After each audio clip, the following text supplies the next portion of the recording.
De la gare Montparnasse à la gare de l'Est et même jusqu'à Saint-Pancras à Londres, le réseau ferroviaire à grande vitesse français est à l'arrêt. Les voyageurs sont plongés dans l'incompréhension. Là pour l'instant mon train est reculé de minimum 45 minutes mais il y a tous mes homonymes voyageurs qui reçoivent des informations en temps réel comme quoi c'est encore décalé et décalé. À l'origine de ces graves perturbations, une opération de sabotage d'une ampleur sans précédent sur 3 des axes les plus fréquentés, l'Est, l'Ouest et l'Atlantique. Plusieurs incendies volontaires se sont déclarés dans la nuit.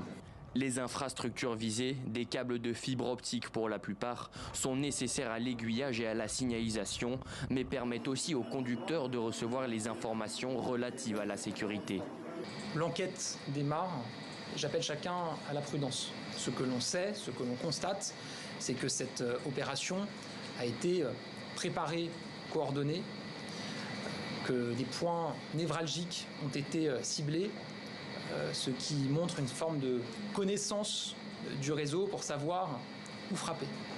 Conséquence directe de ces actes de malveillance, plusieurs centaines de milliers de voyageurs ont vu leur train soit annulé, soit retardé.